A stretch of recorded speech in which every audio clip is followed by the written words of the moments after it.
Muy buenos días, tengan todos ustedes. Muy buenas tardes en Italia. Me da muchísimo gusto saludarlos a todos y darles la bienvenida a esta sesión del Seminario de Visión Actuarial sobre la Innovación, la Investigación y el Desarrollo. En esta ocasión, nuestras expositoras son dos de nuestras egresadas más recientes y debo decir notables. Se trata ni más ni menos que de las actuarias Daniela Schar y Berta Lozano y Daniela Schar. Ellas nos van a regalar esta sesión desde donde están actualmente en Italia. Fíjense, ellas, bueno, primero les doy la bienvenida, chicas. ¿Cómo están? Me da mucho gusto saludarlas. Bienvenidas. Muchas gracias, prof. Muy bien, gracias. Gracias, prof. Gracias a Dios, qué bueno verlas bien. Ellas son actuarias, egresadas en la generación que salió el semestre pasado. Ambas, pues, son acreedoras a la excelencia académica aquí en la Universidad de Anáhuac, México. Decía entonces, son actuarias, están trabajando, bueno, Berta está trabajando en Italia, en una compañía que se llama Clockwork, haciendo análisis financiero. Daniela, por otro lado, pues también está por allá, pero ella está haciendo un curso. Es un curso en el que ella, pues, logra potenciar una de sus virtudes, que es la virtud de la pintura. Entonces, bueno, pues sin más, de nuevo, muchas gracias por estar acá. Muchachas, de veras les agradecemos mucho. Y bueno, pues el foro es de ustedes. Bienvenidas. Muchas gracias, prof. Bueno, ¿se imaginan que pudiéramos modelar algo tan complejo como la pandemia de COVID-19 con algo tan simple como un juego de mesa? El día de hoy, mi compañera Daniela Schar y yo les vamos a presentar COVID-19, una gamificación inesperada. Nuestro proyecto se basa en la navaja de Occam, también conocido como principio de parsimonia, ya que consiste en modelar la pandemia del COVID-19 de la manera más simplificada y sencilla posible. Para hacer esto, nos apoyamos en un juego de mesa llamado Pandemic. De esta forma, el presente trabajo se divide en dos partes. La primera va a ser estudiar distintos escenarios de Pandemic partiendo de una versión reducida del juego, para así después adaptar el modelo a la pandemia en México. Pero no se preocupen, vamos a ir un paso a la vez. ¿Qué es Pandemic? Para los que no están familiarizados con el juego, el tablero de Pandemic es un mapa del mundo que ahí, como pueden ver, muestra algunas ciudades y las conexiones entre ellas. El problema es que el mundo ha sido infectado por una enfermedad que amenaza con destruirlo, así que los jugadores van a tener que trabajar juntos para erradicar este virus antes de que termine el juego.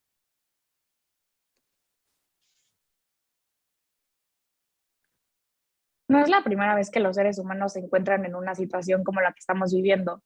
Por el contrario, como se puede ver en la pantalla, la línea temporal de pandemias y epidemias se remonta al año 100.000 a.C.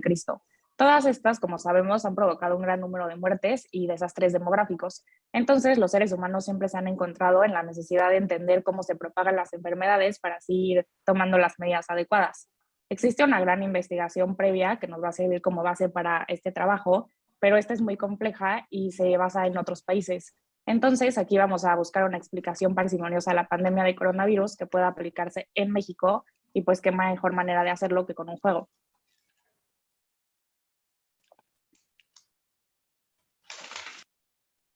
Como queremos explicar esto de la manera más sencilla posible, vamos a trabajar con una versión reducida de Pandemic. Mientras que la versión completa del juego, como ya enseñó Berta, muestra el mundo entero, en esta solo vamos a considerar 5 ciudades de Sudamérica, que son Bogotá, Lima, Santiago, Buenos Aires y Sao Paulo. Ahora, ¿cómo vamos a poder saber qué tan infectada está una ciudad? Bueno, para esto se van a usar unos cubos que se llaman cubos de infección y cada ciudad puede tener entre 0 y 3 cubos. Entonces, estos son los estados en los que puede estar cada ciudad.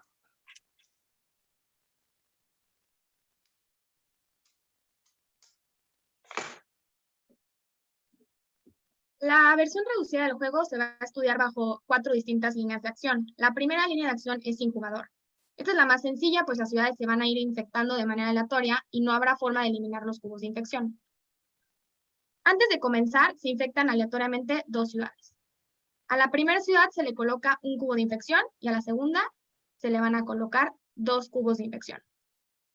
Estos solo son los preparativos para el juego y se van a regresar ambas cartas al mazo y se revuelve para entonces ya comenzar. Los turnos en este caso consisten simplemente en extraer una carta del mazo compuesto de la siguiente manera: 5 cartas de infección y 2 cartas de epidemia. Las cartas de infección tienen el nombre de una ciudad.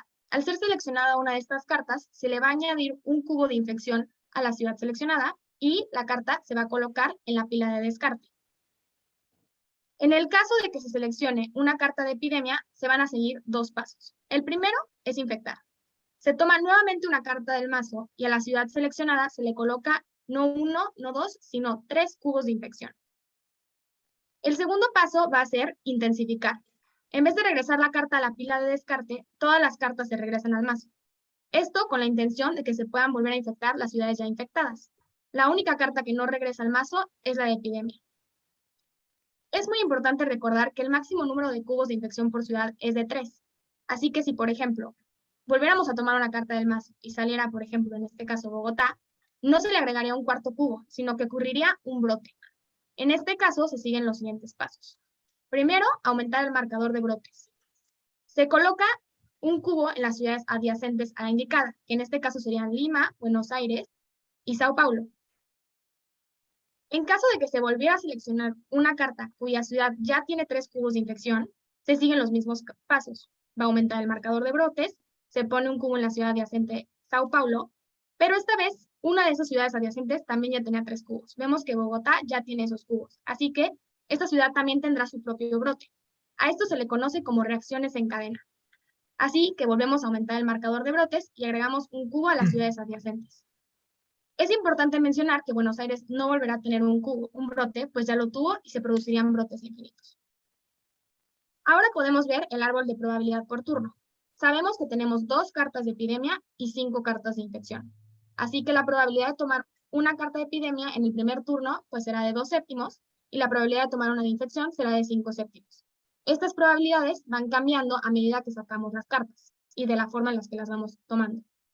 El juego puede terminar de 2 formas. La primera es si el marcador de brotes llega a 3 y la segunda es si ya no quedan más cartas en el mazo para robar.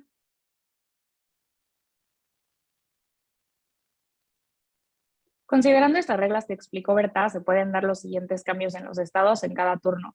Podemos ver que como no hay un jugador que esté quitando cubos, el número de cubos que hay en cada ciudad no va a poder bajar, sino solo subir. Puede aumentar en un cubo de 2 maneras. La primera es si sale una carta de infección con esa ciudad y la segunda es si hay un brote en una ciudad adyacente. Ahora, solo puede aumentar en 2 cubos si se da un brote en 2 ciudades adyacentes y puede aumentar en 3 cubos si sale una carta de epidemia. Esto puede provocar brotes. Y es importante decir que cuando ya se cuenta con 3 cubos ya no se va a poder salir de este estado, sino que se van a ocasionar brotes y reacciones en cadena.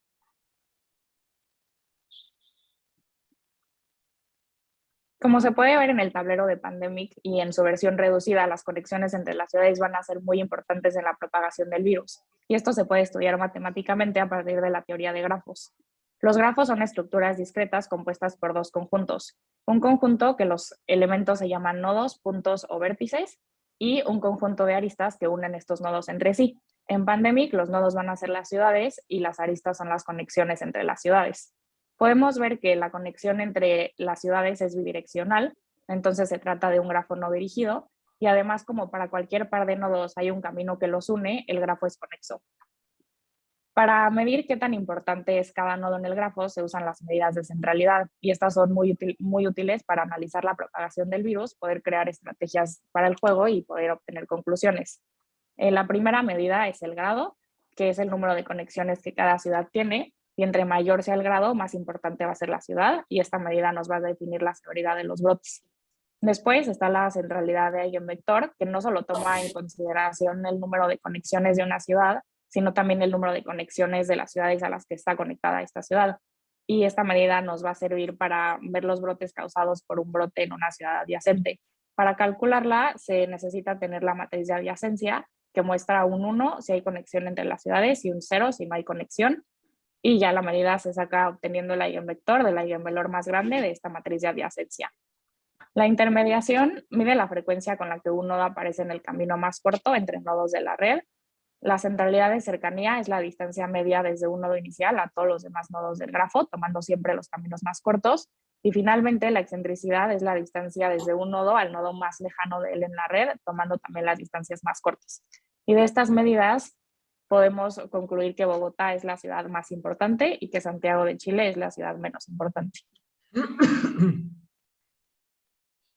Para simular esto, optamos por trabajar con Python y para esto se utilizó un vector de estados con 2 entradas. Las primeras 5 entradas muestran el número de cubos que tiene cada una de las ciudades, así que toman valores entre 0 y 3.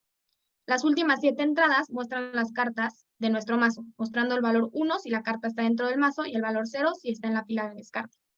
Esto nos da más de 130,000 posibles estados, por lo que Python evidentemente fue de gran ayuda.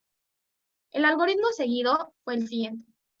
Es precisamente lo que les explicamos anteriormente, se muestran los diferentes ciclos que se van a seguir en caso de que se tome cierta carta del mazo, ocurran brotes o epidemias. Y pues la conclusión va a ser siempre la misma. El mundo siempre se destruye. A veces en más turnos, a veces en menos, pero es inevitable su pérdida.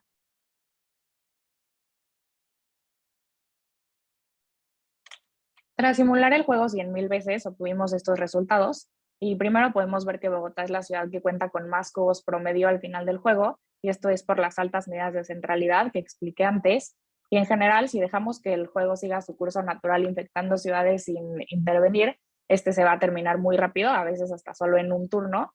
Y también con el histograma de epidemias podemos ver que en la mayoría de las simulaciones salen las 2 cartas antes de que termine el juego, y esto nos dice que en ocasiones sacar estas 2 cartas de epidemia es lo que precisamente causa que se termine el juego.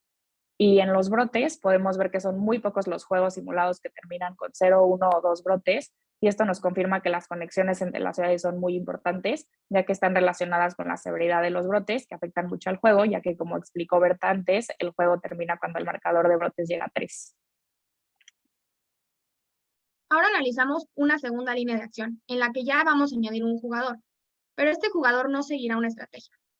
Al igual que la forma pasada, se va a infectar una ciudad al azar con un cubo y otra con 2 cubos, y esta vez comienza un jugador igualmente en una posición aleatoria. Los turnos cambiarán un poco, pues estarán compuestos de movimientos del jugador y movimientos del juego.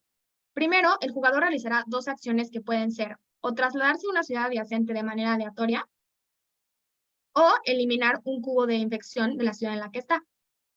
Es importante mencionar que el jugador siempre va a priorizar la eliminación de cubos si en la ciudad en la que se encuentra hay alguno. Después ya optará por moverse a otra ciudad adyacente. En el juego infectará después con las cartas del mazo, tal y como lo hacía en la versión anterior. En este caso se selecciona una carta y se va a infectar Buenos Aires.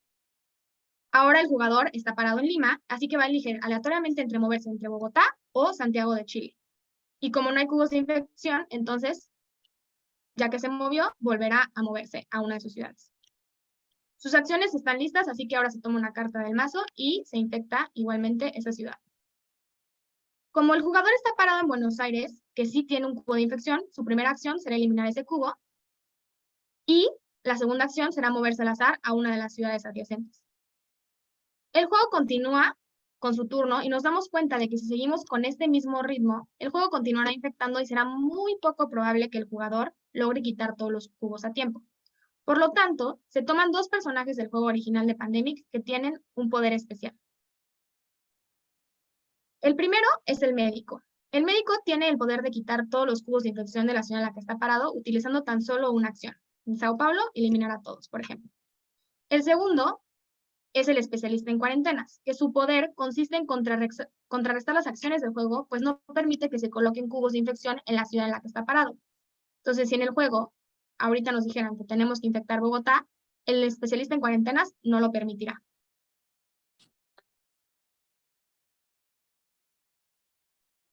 Una vez más, en esta matriz podemos ver los cambios en los estados en un momento del juego, y la parte de arriba de la diagonal es igual a la matriz de sin jugador. Sin embargo, ahora sí puede disminuir el número de cubos. Puede disminuir un cubo si el jugador es el especialista en cuarentenas y usa una acción para quitarlo, y puede disminuir en 1, 2 o 3 cubos si el jugador es el médico y usa una acción para quitarlos. Es importante decir que estamos asumiendo que el médico va a usar su poder para quitar todos los cubos que hay en la ciudad en la que está, entonces por eso no se puede pasar de tener 3 cubos a tener un cubo.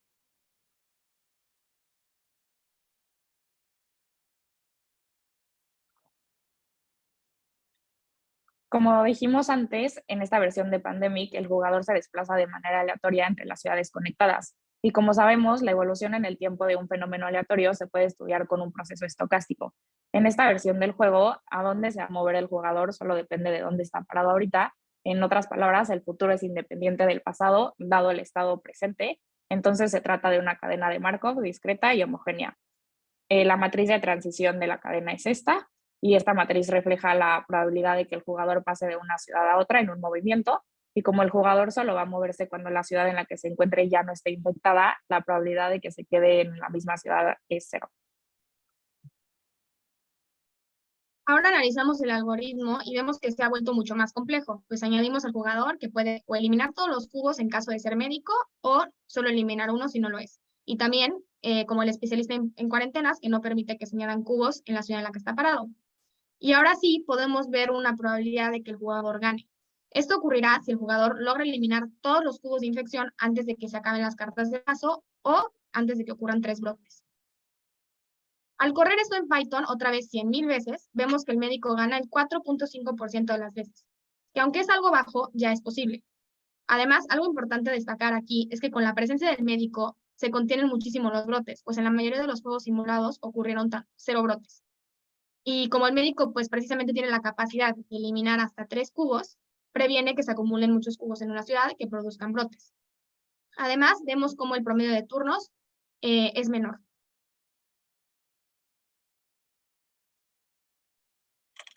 Para el especialista en cuarentenas, podemos ver que una vez más el número de turnos aumenta y el de brotes disminuye.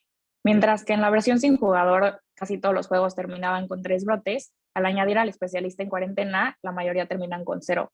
La capacidad de este personaje de evitar brotes cambia toda la dinámica del juego y aumenta la probabilidad de que este termine por una razón que no sea un brote, como que se terminen las cartas o hasta que gane el jugador. A pesar de que el porcentaje de juegos ganados es un poquito más grande que el del médico, este sigue siendo bajo. Al incorporar al jugador con cualquiera de los personajes, las estadísticas mejoran. Ahora el juego dura más y hasta existe la probabilidad de que el jugador gane, pero pues sigue siendo baja. Entonces, ¿qué pasaría si en lugar de desplazarse aleatoriamente en el tablero, el jugador se moviera estratégicamente con el objetivo de combatir la pandemia? Ahora vamos a estudiar una línea de acción que tiene un jugador y una estrategia. Este sigue priorizando la eliminación de cubos, pero esta vez los traslados que se siguen van a tener una lógica que se basa en las medidas de centralidad. Una vez más, se van a infectar de la misma manera 2 ciudades antes de comenzar el juego y el jugador va a empezar en una posición aleatoria del tablero. Cada turno va a estar compuesto de la misma manera que en la versión anterior. Se van a realizar 2 acciones y se va a obtener una carta del mazo y también van a existir los mismos personajes. Una vez que no haya cubos que quitar, el jugador se va a mover a la ciudad que tenga más cubos, que en este caso sería Buenos Aires. Ahora se revisa cuántos cubos tienen las ciudades adyacentes, o sea, Lima y Sao Paulo. Si entre estas ciudades adyacentes hay un empate en el número de cubos, se revisa el número de cubos de las ciudades conectadas a estas ciudades adyacentes, o sea, Santiago de Chile y Buenos Aires. Como Santiago de Chile tiene un cubo y Buenos Aires no, el jugador se movería a Lima. Si estas ciudades conectadas a las adyacentes tuvieran el mismo número de cubos, se le da prioridad a la ciudad con mayor centralidad, que en este caso es Bogotá. Una vez más, analizamos el algoritmo seguido en Python y pues podemos ver que cada vez se vuelve mucho más complejo, pues ya considera la estrategia, entonces la probabilidad de ganar debería de aumentar. Vemos los resultados de la simulación y vemos que el médico tiene una probabilidad de ganar de casi el 16%. Evidentemente, esta estrategia le está funcionando muy bien, pues se están moviendo las ciudades que más cubos tienen, permitiendo dar lo mejor de su poder y evitando brotes. Vemos como la columna de 0 brotes cada vez es más alta y podemos empezar a notar que el número de juegos de tan solo 2 turnos aumenta. Esto quiere decir que no solo el jugador está ganando el 16% de las veces, sino que cuando lo hace, gana de manera rápida. Además, hicimos algunas observaciones. Si cambiamos el número de acciones, por ejemplo, si el jugador contara con 3 acciones en vez de las 2 que le estamos dando, ganaría el 92.52% de los juegos. Y si el jugador tan solo contara con una, perdería el 100% de los juegos. Aquí podemos ver lo valioso que es darle una acción de más o una acción de menos. Además, si cambiáramos la posición inicial del médico y empezara siempre en Bogotá, que como vimos es la ciudad más relevante, ganaría el 16.98% de los juegos. Esto se debe a la centralidad de este nodo Y si el jugador empezara en Santiago de Chile, que es el que tiene una centralidad más baja, ganaría el 13.20% de los juegos.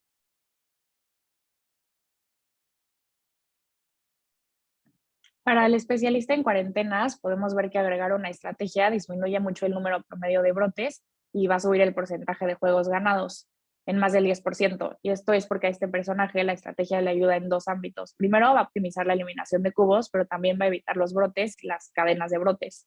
También para tener un análisis más profundo de este personaje, como hicimos con el médico, corrimos distintos escenarios y llegamos a la conclusión de que si el jugador contara con 3 acciones, ganaría el 81% de los juegos. Si contara con una sola acción, perdería el 2. Si el jugador siempre empieza en Bogotá, va a ganar el 18% de los juegos. Y si empieza en Santiago de Chile, solo el 13% por la baja centralidad de esta ciudad.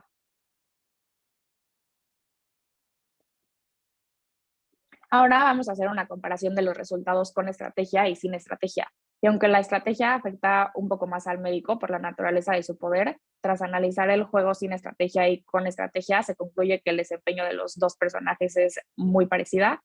Y a pesar de que la estrategia los beneficia y de que el porcentaje de juegos ganados puede crecer aún más si se empieza en una ciudad con alta centralidad, los porcentajes de ganar siguen siendo muy bajos. Entonces, ¿qué pasaría si ahora mezclamos las habilidades de los dos personajes? Ahora tenemos a un jugador que elimina cubos y no permite que se añadan cubos en la ciudad en la que está parado. Esto nos da una probabilidad de ganar de casi el 50%. Vemos cómo la estrategia le está funcionando de maravilla. La mayoría de los juegos se acaban en tan solo 2 turnos con un promedio de 6.51 y casi no se producen brotes. Por lo tanto, se concluye que la estrategia más óptima es aquella con un jugador que sigue una estrategia basada en las medidas de centralidad y en el número de cubos de las ciudades adyacentes y la combinación de ambos personajes. Todos estos hallazgos provenientes de la modelación de Pandemic pueden ser aplicados a la pandemia real de COVID-19 en nuestro país. Hoy en día vivimos en un mundo sumamente conectado, facilitando la propagación de enfermedades. Y pues México no es la excepción, ya que está altamente conectado, tanto nacional como internacionalmente. Tomamos como nodos los 5 aeropuertos más importantes del país, siendo el primero la Ciudad de México, el segundo Cancún, tercero Guadalajara, cuarto Monterrey y quinto Tijuana. Las conexiones entre estos nodos se relacionan con el número de vuelos que hacen diariamente entre sí, conectando las dos ciudades a las que más viajan. Cancún tiene más vuelos a la Ciudad de México y a Monterrey, Guadalajara a Ciudad de México y Tijuana, Monterrey a Ciudad de México y Cancún, y por último Tijuana a Ciudad de México y Guadalajara. Podemos ver que la Ciudad de México está conectada a todas las demás ciudades y las demás están conectadas a Ciudad de México y a una más, siendo evidentemente la Ciudad de México el nodo más importante.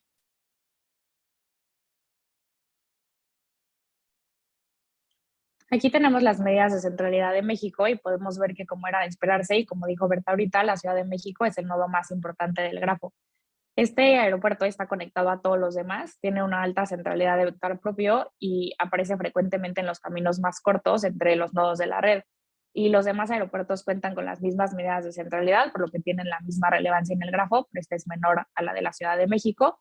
Y después de analizar profundamente todas las versiones reducidas de Pandemic, se encontró la mejor estrategia para combatir la propagación del virus. Y esta la podemos aplicar a México si consideramos las siguientes equivalencias. El jugador son las medidas adoptadas por el gobierno, el médico puede verse como las vacunas y el especialista en cuarentenas pues es lo mismo que la cuarentena. Los cubos de infección son el nivel de infección o el número de casos que tenemos. Las cartas de epidemia podrían verse como las vacaciones y otros eventos que aumentan los contagios, y los turnos podrían verse como meses. Al simular esto otra vez en Python, nos damos cuenta que el jugador gana más del 50% de las veces. Esta estrategia está funcionando muy bien. De hecho, al analizar el número de cubos de infección promedio por ciudad, se pudo ver que la Ciudad de México era la de menor número de cubos, reflejando que esta es una buena estrategia que ataca beneficiosamente a las ciudades más relevantes para el grafo. Los brotes casi siempre son 0 y el promedio de turnos es 6. Esto nos dice que en promedio, en 6 meses la pandemia, o al menos una ola de la pandemia, se podría acabar. Y la mayoría de las veces, como vemos en el histograma, en tan solo 2 meses. Esto evidentemente nos lleva a cuestionarnos por qué no pasó así en México, qué está haciendo mal el gobierno. Bueno, aunque el semáforo epidemiológico es muy útil y ha servido para controlar la pandemia, no toma en cuenta el grado de centralidad. Por ejemplo, en este caso tenemos a Guadalajara y a Monterrey en semáforo rojo. La gente está en cuarentena y no puede salir. Pero imaginemos que la Ciudad de México está en verde. ¿Qué pasa? La gente de Ciudad de México viaja a Monterrey y luego a Cancún, infectando ambas ciudades. Y al ser la ciudad con mayor centralidad, Ciudad de México siempre debería estarse cuidando, pues de ahí se esparcen la mayoría de los brotes.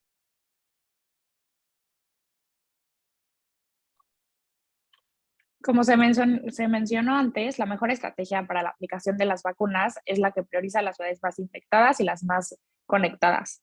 México ha cumplido con esta parte de la estrategia, ya que la Ciudad de México es la entidad con más vacunas aplicadas, que como podemos ver es la ciudad no solo más conectada, sino también la que tiene más contagios, pero el proceso de vacunación en México no ha sido el más eficiente. México ocupa el lugar 83 en la lista de países con más vacunados y pues la ineficiencia de este proceso ha entorpecido la lucha contra el coronavirus.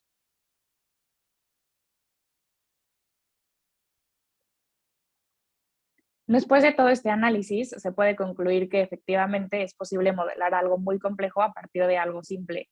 En este caso, se modeló la pandemia de coronavirus a partir de un juego de mesa que se llama Pandemic. Dado que las matemáticas están en todas partes, son muy útiles para este tipo de estudio y junto con la computación nos ayudan a obtener resultados precisos que se pueden usar en la toma de decisiones. Adicionalmente, nos ayudan a darnos cuenta de hechos que la gente suele pasar por alto, como la importancia de la conexión entre las ciudades en una pandemia. Y entender cómo se propaga un virus es muy importante, ya que es un tema que nos preocupa a todos, no solo de manera personal, sino como comunidad. El coronavirus le ha quitado la vida a más de 6 millones de personas y ha provocado crisis de todo tipo. Y pues el primer paso para poder combatir la pandemia es entenderla. Y es importante decir que la modelación a partir de Pandemic nada más está ilustrando un panorama general del comportamiento de una pandemia. Ahorita hemos estado trabajando con una versión reducida del juego de mesa. Como continuación a nuestro proyecto, sería interesante analizar todo el tablero del mundo y con los 7 personajes con los que cuenta la versión original de Pandemic, así como la combinación entre estos personajes. También hay elementos adicionales como las líneas del metro, camiones, transportes, al igual que todos los aeropuertos y sus conexiones que no estamos considerando, ya que cada elemento que señala este modelo pues lo complicaría exponencialmente. Pero a pesar de no ser un análisis perfecto, nos deja una lección muy valiosa. La implementación de una buena estrategia es clave para resolver la pandemia. La investigación ilustra cómo no contar con un jugador o contar con uno que se desplaza aleatoriamente no funciona. Aunque hay medidas correctas, si no se aplican a las ciudades correctas, no servirá de mucho. Y eso lo pudimos ver con el médico y el especialista en cuarentenas. Por último, lo que queremos con este trabajo es crear conciencia de la importancia que tiene analizar estos temas desde diferentes perspectivas. A veces creemos que en temas de salud solo están involucrados los médicos o científicos, pero nosotros como actuarios y matemáticos podemos aportar muchísimo a estos temas y es muy importante que nos involucremos. Bueno, esto ha sido todo por nuestra parte. Muchas gracias a los que se conectaron, gracias por escucharnos y esperamos que lo hayan disfrutado. Bueno, pues muchas gracias, actuarias. A ver, pues tenemos a varias personas en el foro. En particular, por ahí alguien pone un aplauso. En particular, está por ahí el doctor Manuel Jiménez de la Universidad Autónoma de Nuevo León. Hola Manuel, ¿cómo estás? Hola Daniel, hola. Gracias. Gracias por la presentación. Buenos días. Oye Manu, ¿qué te pareció? ¿Qué te parece? Habíamos estado platicando de esta presentación desde hace algunos meses y mira, por fin se nos hizo tenerla. No, se me hace muy buen tema, muy interesante. Se me hace que tiene mucho potencial. Miren, les platico un poquito de por qué razón hago participar a Manuel así, ¿no? Hemos estado platicando en la posibilidad de escribir juntos un trabajo que dé seguimiento a esto que ustedes nos están presentando. Y bueno, pues ya en su momento compartí con el mismo Manuel y con nuestros demás coautores los trabajos, el trabajo que ustedes hicieron, el código que ustedes hicieron. Entonces, pues bueno, ahí está Manuel. Yo creo que pues sí está bien interesante, bien padre, ¿no? Sí, pues no, aquí creo que hay muchas cosas que podríamos comentar y buscar pues una extensión, ¿no? de lo que ya se hizo. Pero ¿En qué pues sentido? sí está muy padre. ¿Perdón? ¿En qué sentido? ¿Por dónde te gustaría comenzar? Bueno, no sé, aquí se mencionan dos jugadores, pero en realidad la palabra jugador no me quedó muy claro por qué se está utilizando la palabra jugador y juego, porque no es en el sentido clásico de teoría de juegos, ¿no? No es en el sentido clásico. O sea, es porque se están sacando estas reglas de cómo se propaga la pandemia con lo de las cartas, ¿no? Las cartas de epidemia, cómo va sacando, por eso le llaman juego. Sí, así es, estamos basándonos en un juego ya existente, entonces por eso lo llamamos juego y jugador, tal cual como en el juego de pandemia en el que está basado este proyecto. Sí, pues lo que hemos estado platicando con el doctor Daniel es la posibilidad de plantearlo como realmente como un juego dinámico, donde hay varios agentes que están interactuando y pues están tomando decisiones, ¿no? En cada punto del juego. Entonces, ¿cuáles son los elementos que debería de tener un juego dinámico? Pues primero, pues hay varios jugadores, ¿no? Después hay una dinámica, hay una evolución de ciertas variables que cada participante quiere modificar de cierta manera, ¿no? Aquí puede ser, pues, los brotes, ¿no? Por ejemplo, aquí se pusieron 3 cubos de infección, pues obviamente que los jugadores estarían interesados en modificar esos serían como los estados, ¿no? De una ecuación dinámica. Y entonces los jugadores, pues cada uno va a poder modificar esos estados de acuerdo a su propio criterio de desempeño. Entonces, pues, ¿cuáles serían los criterios y también los controles admisibles? Porque cada uno, ustedes plantearon 2 participantes, pero cada uno de los participantes, pues, puede afectar la propagación de la pandemia de cierta manera, ¿no? O sea, no es lo mismo el médico que el otro, ¿cómo se llamaba el otro? El Especialista especialista en en cuarentena. cuarentenas. El especialista en cuarentena se están afectando la dinámica de manera distinta, ¿no? Entonces, Ujú. sería interesante quizás explorar cómo podríamos representar estos con algún tipo de índice de desempeño y pues sí, y buscar pues equilibrios. El doctor Daniel y otra colaboradora tenemos una investigación, es un trabajo que ahorita está sometido, en donde nos interesa mucho una versión del equilibrio de Nash para un juego discreto, donde hay 2 tipos de ruidos. Estos 2 tipos de ruido, pues para ciertas aplicaciones es muy interesante considerarlos, ¿no?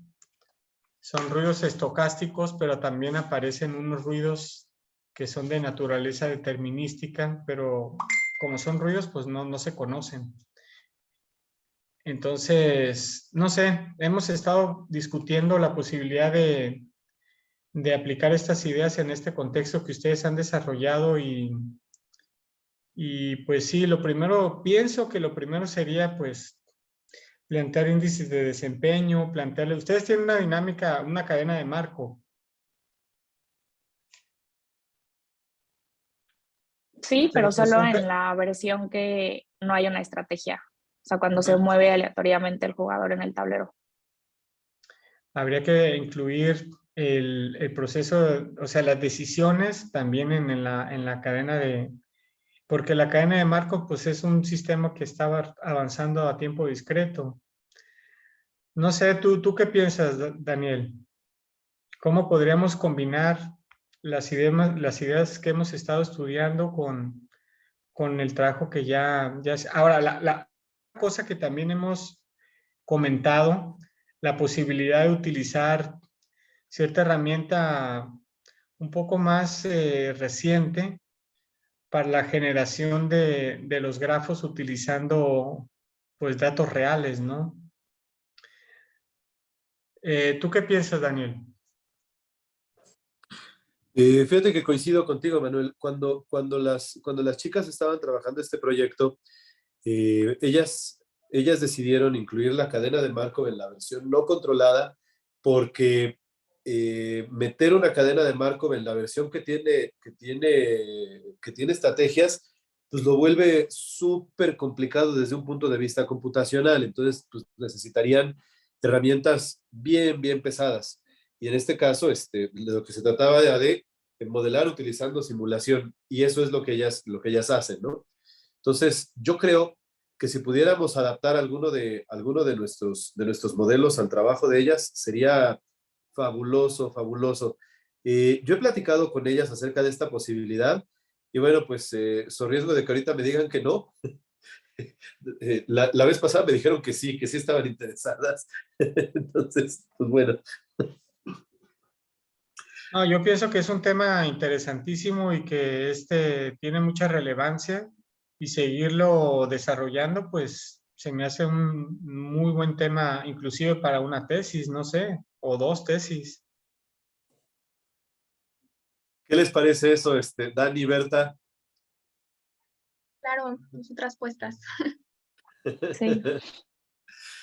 Hay que decir que este es precisamente el proyecto con el que ellas obtuvieron el grado de actuarias. Aquí en la Universidad de Anáhuac, bueno, pues en realidad es un proyecto aplicativo, es un seminario de investigación. Eh, pero vamos, o sea, con una extensión como de la que les platicamos Manuel y yo, esto podría perfectamente bien convertirse en una tesis de maestría. ¿Eh? Oigan, veo por ahí a la directora de la facultad, la doctora Lulú Díez. Hola, Lulú. Hola, chicas, felicidades. Estuvo muy, muy interesante. Muchas gracias, Lu. Qué gusto Gracias. verlas. Igual, Oye, ¿y lo podremos aplicar para cualquier tipo de pandemias? yo creo que sí.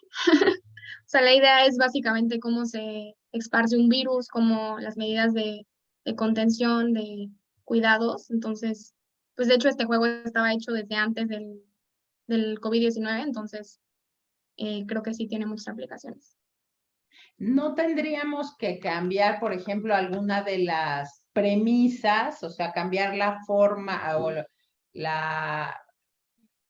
¿qué será? El modelo con el que se propaga el virus? ¿No saldrá algo diferente? Las operativas que hacíamos, o sea, tal vez de que los turnos sean igual a meses, o así se tendría que analizar como pues el nuevo virus o la nueva situación, pero en sí, o sea, el juego no toma tanto como, o bueno, por lo menos el modelo hasta donde lo hicimos, no toma tanto como no sé, el radio en el que se contagia el coronavirus como tal, o así, o sea, no toma la cepa en particular, entonces creo que Ok, sí tendría mucho, mucho todavía. qué bueno. Y también escogimos los dos personajes que más aplicaban con esta pandemia, pero tal vez para otra podríamos escoger otros de los que había en el juego, porque en el juego había más. Ok. Muchas gracias y felicidades, la verdad, muy interesante. Es una buena forma de entender justamente esa parte de la modelación, ¿no? Gamificando.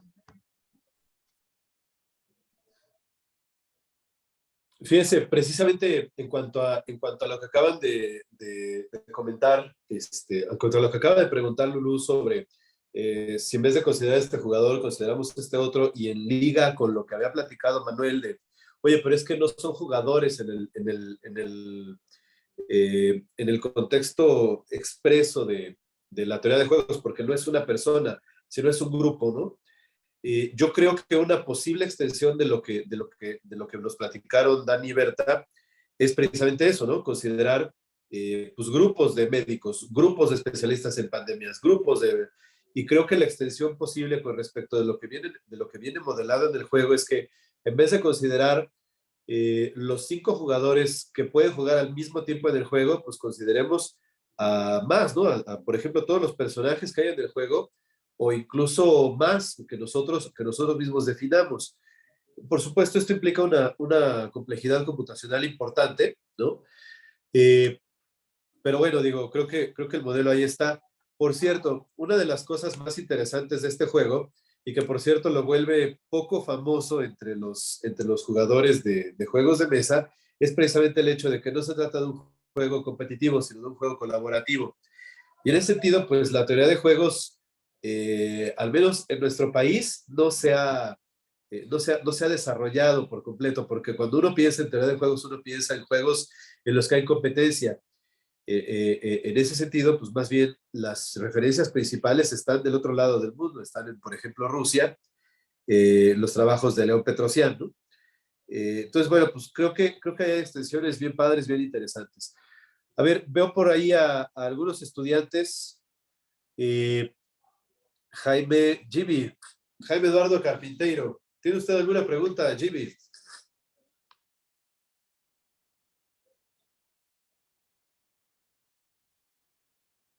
Ok, parece que no. Está bien. Ah, mira, está por ahí el doctor Robert Hernández de la Universidad Nacional Autónoma de México. Robert, ¿cómo estás? ¿Qué te pareció el modelo? Gracias, buen día. Entré un poco a la mitad de la presentación porque estaba en otra junta de este lado, pero me llamó muchísimo la atención, sobre todo la visualización de la información, muy estructurada. Creo que yo le daría una mención, digamos, adicional positiva por la data visualization. Es el storytelling, la verdad es que me gustó y eso que entré a la mitad, pero me gustó la explicación. Quizá, tal vez yo dividiría en una segunda parte, una mini presentación de cómo corre el código y ver, digamos, que como dicen, pues manos a la obra, así opera. Yo sé que se puede tardar algo de tiempo, pero ver el Jupyter o el Python ahí corriendo, o tal vez ya el output con los resultados, digamos, para darle, digamos, la cerecita del pastel al proyecto. Así está la presentación y aquí está la instrumentación, el deployment del modelo. Y tal vez, bueno, ya como adicional, si estamos hablando de algoritmos, pues especificar pues un breve concepto, un breve bullet ahí sobre en qué consiste el algoritmo, porque pues hay una infinidad, ¿no? Y entonces a veces nos quedamos nada más en la mención algoritmo y pues sí sabemos que es una serie de pasos para lograr un objetivo, un resultado, pero pues nos gustaría saber más cuál sería el fundamento teórico o algo, ¿no? Muy sencillo. Muchas felicidades. Muchas gracias. Muchas gracias, Robert. Gracias. Bueno, pues, oigan, ¿a alguien le gustaría hacer alguna otra pregunta? ¿No? Ok, bueno, pues entonces, está muy bien, está muy bien. Déjenme, nada más les paso una cortinilla y después de ello nos vamos a lo que sigue.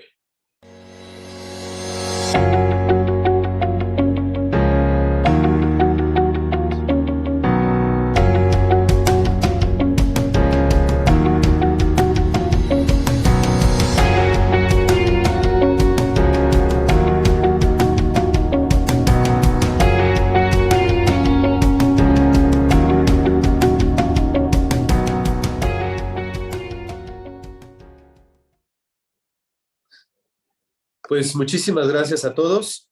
Gracias, Dani. Gracias, Berta. Gracias, doctores. Hasta luego. Gracias.